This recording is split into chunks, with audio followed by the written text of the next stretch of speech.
요한복음 4장 7절에서 26절 말씀입니다. 사마리아 여자 한 사람이 물을 기르러 왔음에 예수께서 물을 좀 달라 하시니 이는 제자들이 먹을 것을 사러 그 동네에 들어갔음이러라. 사마리아 여자가 이르되 당신은 유대인으로서 어찌하여 사마리아 여자인 나에게 물을 달라 하시나이까 하니 이는 유대인이 사마리아인과 상종하지 아니함이러라. 예수께서 대답하여 이르시되 내가 만일 하나님의 선물과 또 내게 물 좀 달라 하는 이가 누구인 줄 알았더라면 내가 그에게 구하였을 것이요 그가 생수를 내게 주었으리라.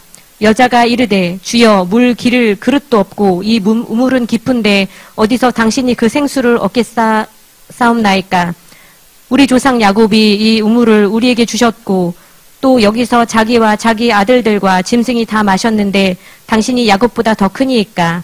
예수께서 대답하여 이르시되 이 물을 마시는 자마다 다시 목마르려니와 내가 주는 물을 마시는 자는 영원히 목마르지 아니하리니 내가 주는 물은 그 속에서 영생하도록 솟아나는 샘물이 되리라.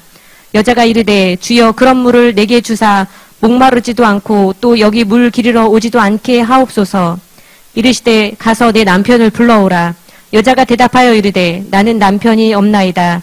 예수께서 이르시되 내가 남편이 없다 하는 말이 옳도다. 너에게 남편 5이 있었고 지금 있는 자도 내 남편이 아니니 내 말이 참되도다. 여자가 이르되 주여 내가 보니 선지자로소이다. 우리 조상들은 이 산에서 예배하였는데 당신들의 말은 예배할 곳이 예루살렘에 있다 하더이다. 예수께서 이르시되 여자여 내 말을 믿으라. 이 산에서도 말고 예루살렘에서도 말고 너희가 아버지께 예배할 때가 이르리라. 너희는 알지 못하는 것을 예배하고 우리는 아는 것을 예배하노니 이는 구원이 유대인에게서 남이라. 아버지께 참되게 예배하는 자들은 영과 진리로 예배할 때가 오나니 곧 이때라. 아버지께서는 자기에게 이렇게 예배하는 자들을 찾으시느니라. 하나님은 영이시니 예배하는 자가 영과 진리로 예배할지니라. 여자가 이르되 메시아 곧 그리스도라 하는 이가 오실 줄을 내가 아노니 그가 오시면 모든 것을 우리에게 알려주시리이다. 예수께서 이르시되 내가 말하는 내가 그라 하시니라. 아멘. 네, 오늘 말씀은 예배 가운데 임하는 놀라운 축복이라는 제목으로 오늘 본문은 요한복음 4장 7절에서 26절입니다. 이스라엘 백성을 이제 애굽의 핍박으로부터 이제 하나님께서 출애굽을 하신 목적은 사실 그들이 너무 힘드니까 내가 이들을 구해내겠다 이런 것도 있었지만 어쨌든 하나님은 그 애굽의 종노릇을 하던 이스라엘 백성들로 하여금 하나님께 제사드리도록 하나님을 예배하는 예배자가 될 수 있도록 그렇게 출애굽을 하셨습니다. 그리고 예수님께서 우리를 구원하신 목적도 사실 다르지 않습니다.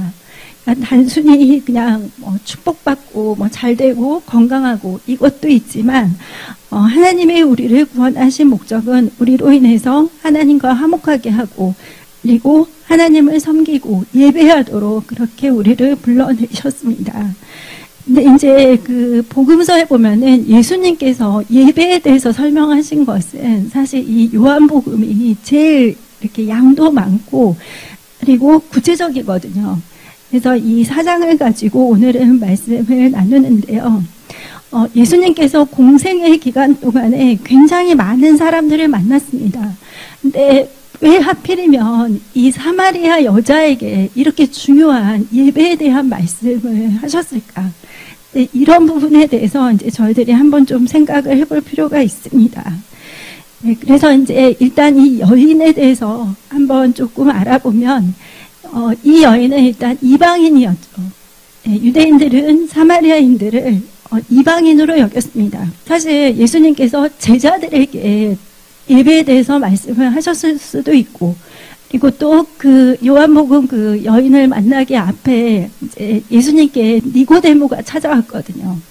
그때 예배에 대해서도 말씀을 하실 수 있었어요. 하지만 예수님께서는 이 이방인에게 예배에 대한 말씀을 하셨습니다. 그래서 그 이유를 좀 생각을 해보면 이미 유대인들은 하나님께서 토라에 말씀하신 제사를 드리고 있었어요. 그러니까 이제 예수님께서는 예수님 이후에 너희들에게 새로운 개념의 예배가 시작이 될 텐데 이것은 그 전에 동물의 피를 흘려서 그 하나님께 나아갔던 그 제사하고는 분명히 다르다 하는 것을 이제 알려주시기 위함입니다. 그래서 예수님이 오신 이후로 우리는 영과 진리로 하나님께 예배드리게 됐는데 이 새로운 예배에 대해서 설명하기에 이 이방인 여인이 굉장히 적합했고, 그리고 그 이유는 이 여인이 굉장히 영적인 사람이었어요. 메시아에 대해서, 그리고 또 예배에 대해서 이런 것들에 대한 궁금증이 있었던 사람이었습니다.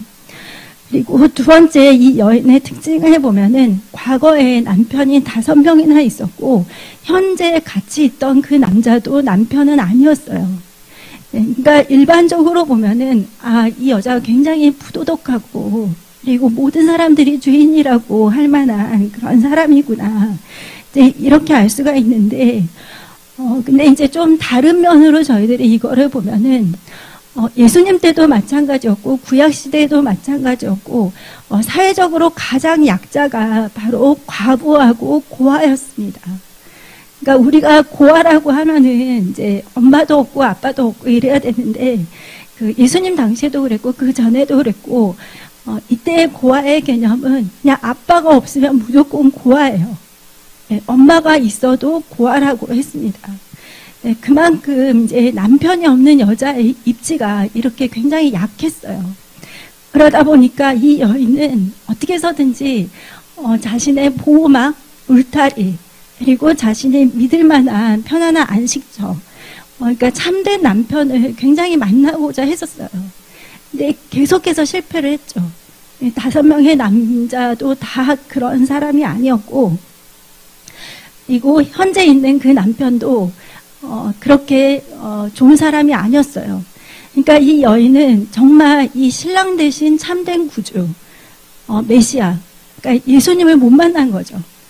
그거로 인해서 이 여인은 굉장한 갈급함이 있었고 계속해서 만족할 수 없는 그런 영적인 상태에 있었습니다.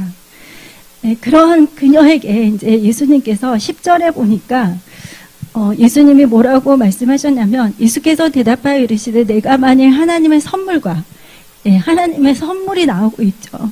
그리고 또 내게 물 좀 달라 하는 이가 누구인지 알았더라면, 그러니까 여인에게 필요한 거는 이거였어요. 하나님의 선물. 하나님의 선물은 구원이죠. 그리고 물 좀 달라 한 그 사람은 바로 예수님이셨습니다. 그러니까 정말 이 여인에게 필요했던 것은 바로 이 구원과 예수님이었던 것입니다. 그러니까 그것이 채워지지 않으니까 이 여자는 계속해서 육적인 것에서 만족을 찾으려고 했는데 아무리 그거를 찾아 헤매도 그것이 충족이 되지 않고 이 여인은 계속해서 목마른 상태였습니다. 그래서 예수님께서 14절에 보니까 내가 주는 물을 마시는 자는 영원히 목마르지 아니하리니 내가 주는 물은 그 속에서 영생하도록 솟아나는 샘물이 되리라 하셨습니다. 그러니까 영원히 목마르지 않은 이 샘물을 예수님이 말씀을 하시니까 이 여자가 너무너무 이 소식이 반가운 거죠. 그래서 여인이 주여 그런 물을 내게 주사 정말 목마르지도 않고 또 여기 다시 물길로 오지 않게 하옵소서, 이렇게 답을 했습니다. 이제 그러면서 이제 예수님께서 이제 남편에 대한 이야기를 쭉 했죠. 이제 그렇게 하니까 이제 이 여자가 이 사람이 유대인인데 나에 대해서 다 알고 있는 거 보니까 보통 사람은 아니구나. 그래서 정말 예수님이 이제 처음부터 메시아라는 거는 알지 못했고 이제 선지자라고 이렇게 고백을 하면서 이제 그때 이 여인이 예배에 대해서 물어봅니다. 그래서 세 번째, 이 여인은 영적으로 굉장히 목말라 있는 사람이었고, 그리고 이 여인이 볼 때 예수님이 유대인의 선지자 정도로 생각이 되니까 이 여인이 이제 예배에 대해서 물어본 거예요. 그러니까 이 여인은 평상시에도 하나님에 대해서 그리고 예배에 대해서 굉장히 관심이 많았던 사람입니다.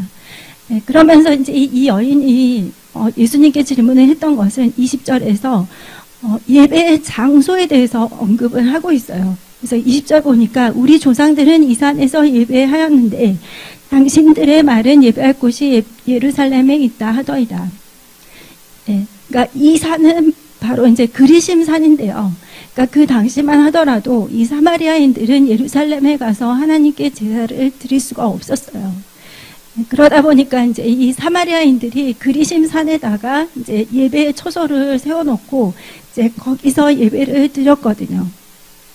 근데 이제 예수님이 말씀하신 답은 뭐 장소의 개념이 아니었어요. 이 산도 아니고 예루살렘도 아니고. 그러면서 예수님께서 21절에 뭐라고 하셨냐면 이 산도 아니고 예루살렘도 아니고 너희가 아버지께 예배할 때가 이르리라고 했습니다. 예수님께서 아버지라는 단어를 사용하셨는데 사실 이 단어는 이때 당시에는 유대인들이 만약에 하나님을 내 아버지라고 칭하면은 자신을 하나님하고 동급으로 놓는 그런 불경한 말이었어요. 그러니까 예수님께서 그 요한복음에서 사역을 하실 때 나와 아버지는 하나다. 아버지께서 일을 하시니까 나도 지금 일을 한다. 이렇게 말씀하시니까 그 종교인들이 막 난리가 났죠. 막 예수님 막 죽이려고 난리가 났는데 그만큼 이렇게 아버지라는 단어를 사용했다는 것은 정말 놀라운 그 설명이었습니다. 근데 이제 예수님께서 아버지께 예배할 때가 이르리라고 그렇게 말씀을 하신 거예요. 그러니까 이 아버지라고 우리가 하나님을 칭할 수 있는 것은 우리가 성령과 물로 거듭나서 그러니까 정말 예수님을 구주로 믿고 우리 안에 성령께서 내주에 계실 때 하나님을 아버지라고 할 수가 있거든요. 그래서 갈라디아서 4장 6절 말씀을 보겠습니다. 너희가 아들임으로 하나님이 그 아들의 영을 우리 마음 가운데 보내사 아빠 아버지라 부르게 하셨느니라. 이 아들의 영은 바로 성령이에요. 그래서 우리 안에 성령이 계셔야만 하나님을 아버지라고 이렇게 부를 수가 있습니다. 그러면서 이제 예수님께서는 23, 24절에서 참된 예배가 그럼 대체 무엇이냐 이거에 대해서 말씀을 하셨습니다. 너희들이 장소가 중요한 게 아니다. 앞으로 드려질 예배는 너희가 어떻게 드려야 할지 그러니까 너희들의 마음의 중심이 정말 중요하다 하는 것을 강조를 하셨습니다. 그래서 24절에 하나님은 영이시니 이렇게 말씀을 하셨죠. 하나님은 영이시니 그러니까 우리의 예배를 받으시는 이 하나님은 영이라고 예수님께서 가르쳐 주신 것입니다. 그러니까 하나님은 우리 눈에 보이시지는 않죠. 그래서 하나님께 드려지는 예배가 예전에 그 형식적으로 눈에 보였던 그리고 기존에 이렇게 계속 해왔던 그 동물의 피를 이렇게 흘려서 했던 그것이 아니라 영이신 하나님께 신령과 진정으로 예배를 드리는 것이 참된 예배라고 가르쳐 주신 것입니다. 그래서 이제 24절에 보니까 이제 예수님께서 말씀하셨죠. 영과 진리로 예배를 하라. 하나님은 영이시니 영과 진리로 예배를 하라고 했습니다. 근데 이제 개역 한글에 보면은 이게 신령과 진정으로 나와 있죠. 이 신령과 진정은 바로 헬라어 푸뉴마를 이제 신령이라고 이제 그 단어가 쓰였는데 이것의 의미는 영이에요. 그러니까 우리가 신령으로 예배한다는 것은 성령 안에서 성령의 인도를 받아서 성령의 지배를 받아서 하나님께 예배를 드린다는 것입니다. 그러니까 예배를 드릴 때 내 생각, 내 감정, 내 느낌, 내 육신의 모든 것들은 다 내려놓고 내 안에 계신 성령께서 나를 주장하셔서 내가 성령 안에서 그렇게 예배를 드려야 하는 것입니다. 그래서 구원받은 성도 안에 이 거룩하신 성령님이 내주에 계시잖아요. 이 영이신 하나님을 예배하려면 성령께서 내주하시는 이 믿는 자들이 하나님의 성전된 이 몸을 가지고 하나님께 나아갈 때 그것이 영적인 제사가 되는 것입니다. 그래서 로마서 12장 1절 말씀을 보시면 그러므로 형제들아 내가 하나님의 모든 자비하심으로 너희를 권하노니 너희 몸을 하나님이 기뻐하시는 거룩한 산제물로 드리라. 이는 너희가 드릴 영적 예배니라. 영이신 하나님께 우리의 성령이 내주하시는 우리의 몸을 성전된 우리의 몸을 가져와서 하나님께 드리는 것이 영적 예배입니다. 그리고 또 예수님께서는 진리, 진정으로 예배를 드리라고 하셨는데 이 진리 안에서 드린다는 것은 말씀 가운데 말씀 안에서 우리가 예배를 드리는 것이죠. 그리고 또 이 진정으로 예배드린다는 그 의미 안에는 마음을 다하여서 하나님께 예배드린다는 그런 뜻도 있습니다. 그러니까 정말 참된 예배자들은 그 예배드리는 마음의 중심이 정말 하나님께 가장 최고의 것을 드려야 되고, 그리고 하나님이 기뻐하시는 그런 예배를 드려야 한다는 것입니다. 예수님은 이렇게 여인에게 예수님이 오신 이후에 어떻게 예배가 달라질지를 설명을 하고 계십니다. 그러면 오늘날 우리가 드리는 이 예배는 어떤 의미가 있고, 또 하나님께서는 이 예배를 통해서 어떤 은혜들을 주시는지 한번 살펴보겠습니다. 첫 번째, 이 예배는 하나님께서 언약하신 자들을 불러 모으시는 영적인 만남이자 거룩한 성도의 특권입니다. 언약하신 자들을 불러 모으시는 영적인 만남이고 거룩한 특권. 그래서 시편 50편 5절 말씀을 읽겠습니다. 이르시되 나의 성도들은 내 앞에 모으라. 그들은 제사로 나와 언약한 이들이니라 하시도다. 성도는 하나님께 제사, 즉 예배로 이렇게 언약한 자들입니다.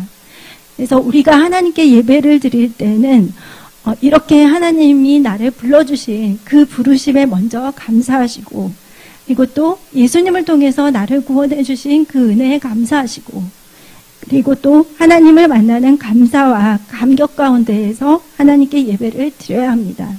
저희들이 이제 이 구약의 번제를 보시면, 번제를 드릴 때 이제 모든 것들을 다 태워서 드렸잖아요. 그래서 이처럼 우리도 예배 이 시간에 하나님께 우리 자신이 거룩한 산제물이 되어서 모든 것을 다 태워서 하나님께 드려야 합니다. 그러니까 예배에 나오기 전까지는 정말 저희들이 여러 가지 모습으로 오지만 이 예배의 시간만큼은 하나님께서 주인공이 되시고, 그리고 내가 나의 몸과 마음과 또 시간과 재정과 또 모든 수고와 헌신을 다해서 향기로운 제물로 나를 하나님께 드려야 하는 것입니다. 예배에 나오실 때 하나님께서 나를 예배로 언약하셨구나. 그래서 이 부르심에 감사하시고, 그리고 또 예수님께서 나를 구원하신 그 은혜에 또 감사하시고, 그리고 하나님을 만난다는 그 감사와 감격으로 나오시기를 바랍니다. 우리가 예배를 드릴 때 정말 아무 일도 안 일어나는 것 같고, 항상 똑같은 장소에서 똑같은 목사님, 똑같은 예배 순서, 형식 뭐 이렇지만 사실은 그 예배의 모든 순간순간마다 하나님의 어루만지심이 있고 하나님의 역사하심이 있습니다. 그리고 이제 예배를 통해서 주시는 은혜 두 번째는 하나님의 말씀으로 영의 양식이 공급되고 영적인 회복이 일어납니다. 요한복음 6장 63절 말씀 읽겠습니다. 살리는 것은 영이니 육은 무익하니라. 내가 너에게 이른 말은 영이요 생명이라. 예수님께서 주시는 이 말씀이 영이요 생명이라고 했습니다. 그리고 이것이 우리를 살린다고 했습니다. 그래서 예배 중에서 이제 하나님께서 말씀을 우리에게 주시는데, 하나님은 이 말씀으로 우리 영육혼을 살리시는 거예요. 내가 나아만 장군이 이렇게 그 요단강물에 들어갈 때 한 번 들어갈 때마다 좋아지고 그러지는 않았거든요. 그러니까 7번을 다 들어갈 때까지도 아무런 변화는 없었어요. 하지만 하나님께서 말씀하신 그 7번이 다 채워질 때 이제 완전한 치유가 일어났거든요. 그래서 우리가 예배를 드릴 때도 그냥 뭐 예배 한 번 왔는데 별 변화 없던데 뭐 이렇게 생각할 수 있지만, 이제 이 시간들이 계속해서 하나님 앞에서 올려지게 되면은, 그리고 또 여러분이 이렇게 영적으로 민감하게 느끼시는 때가 있으실 거예요. 이 시간 내가 예배를 통해서 정말 많이 회복이 됐구나. 내 상한 마음이 좀 하나님이 위로해 주셨구나. 힘이 난다. 이제 이런 하나님의 영적인 치유가 있습니다. 그래서 또 우리 안에는 성령님이 계시잖아요.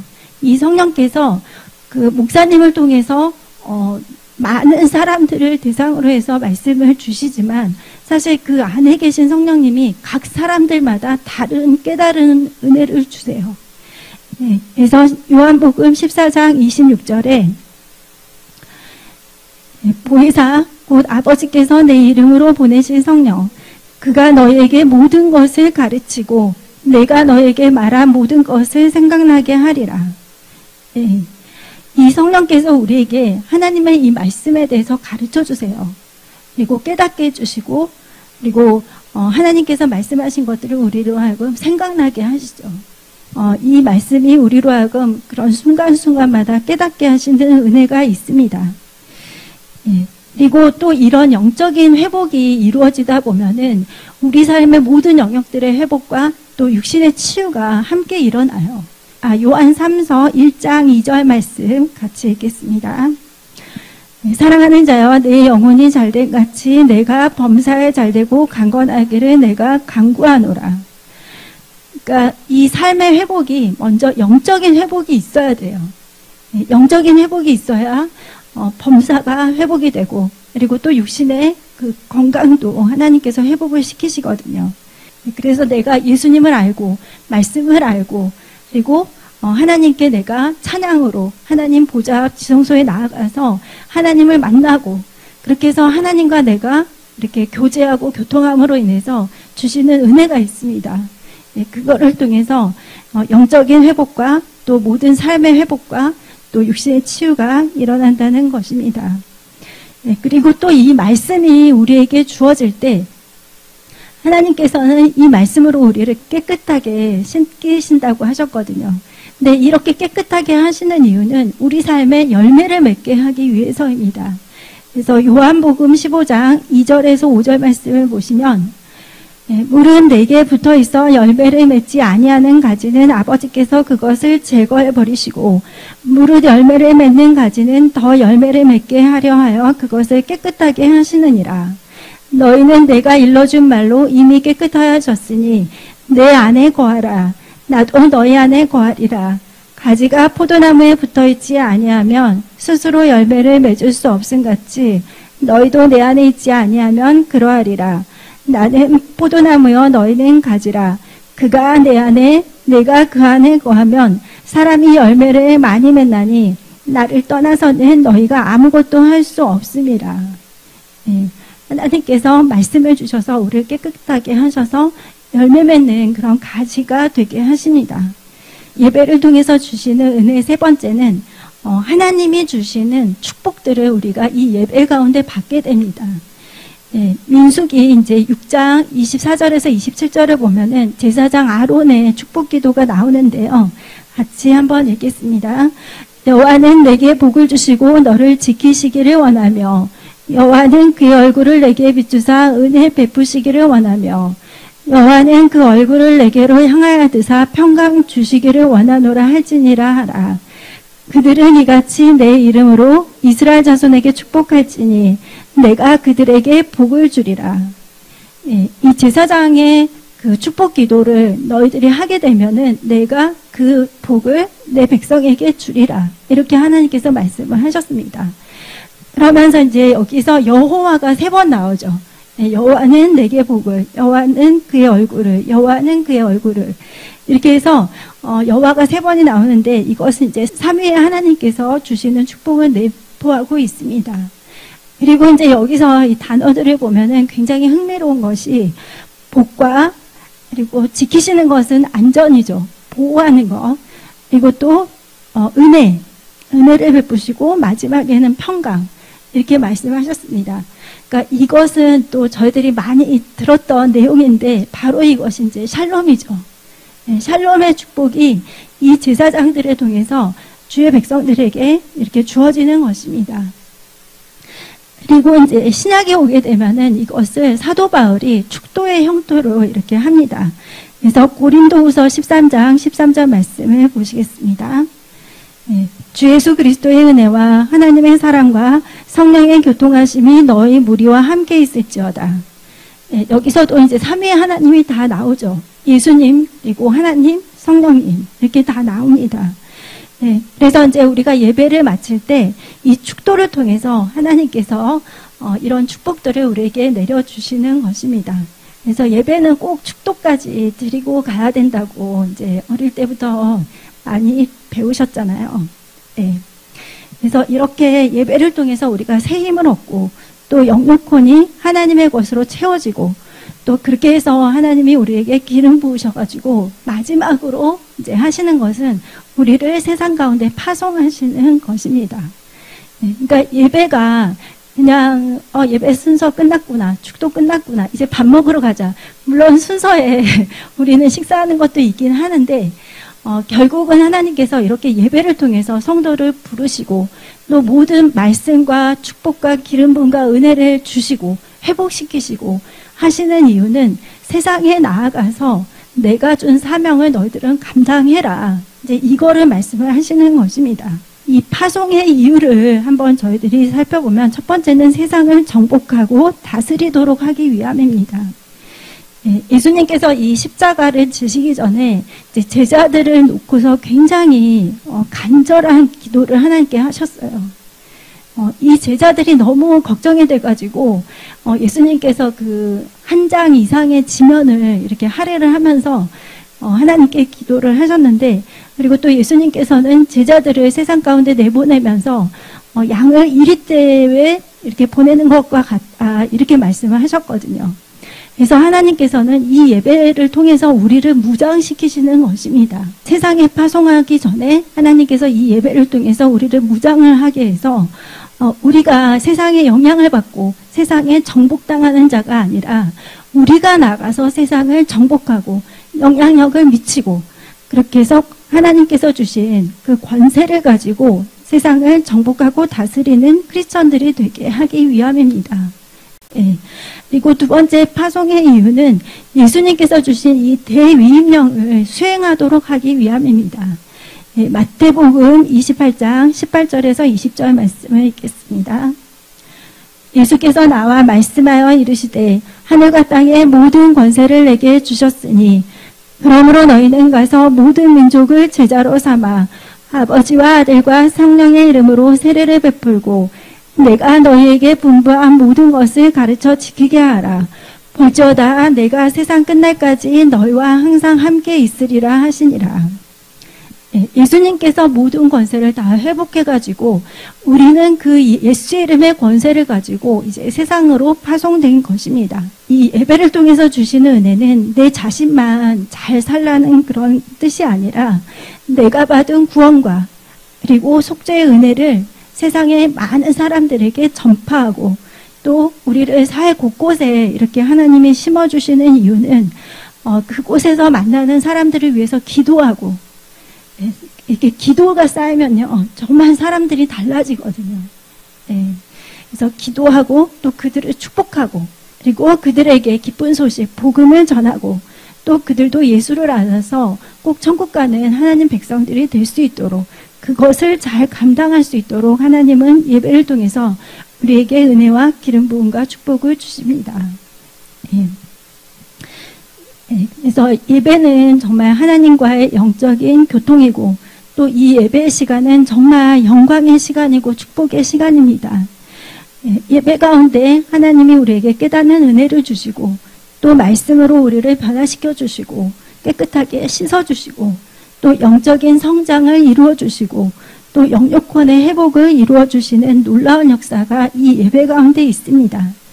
그래서 매주 혹은 또 매일 드리는 예배일 수 있지만 여러분 항상 이 하나님과의 만남을 기대하시고 그리고 나에게 주시는 말씀을 기대하시고 주실 모든 축복을 기대하면서 예배에 오시고 또 예배에 승리하시길 바랍니다. 예배가 이 영적인 부분이다 보니까 또 사단의 공격도 참 많아요.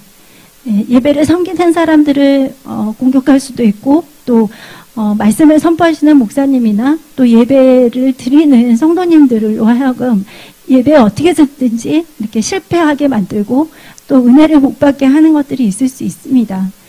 그래서 예배 전에는 꼭 우리가 기도하는 것이 필요하고 특히 이제 주일날, 전날, 토요일날 하나님 안에서 또 말씀 묵상하면서 다음날 예배를 위해서 기도하고 또 목사님을 위해서 기도하고 하는 시간이 꼭 필요합니다. 저도 이렇게 가정 예배를 드릴 때 굉장히 이렇게 좀 방해가 있을 때가 있어요. 그래서 그 아들하고 단둘이 정말 길지 않은 그 몇 분의 예배를 위해서 하나님이 어떨 때는 1시간 동안 또 30분 동안 계속해서 이렇게 기도를 하게 하실 때가 있거든요. 그래서 어떨 때는 제가 그렇게 기도를 할 때, 이 짧은 예배를 위해서 이렇게 하나님이 이거를 쉽게 되지 않는 거를 나로 하여금 깨닫게 해주시는구나. 이제, 이럴 때가 있습니다. 그러니까 그만큼 예배는 많은 영적 전쟁들이 있고, 또 이 예배를 방해하고 은혜 받지 못하는 그런 영적인 존재들이 있다는 것이죠. 여러분 예배에 성공하시고 승리하시고, 그래서 예배 가운데 주시는 모든 은혜를 다 받아 하나님 영광을 위해서 귀하게 쓰임받는 모든 분들이 되시기를 예수님의 이름으로 축복합니다.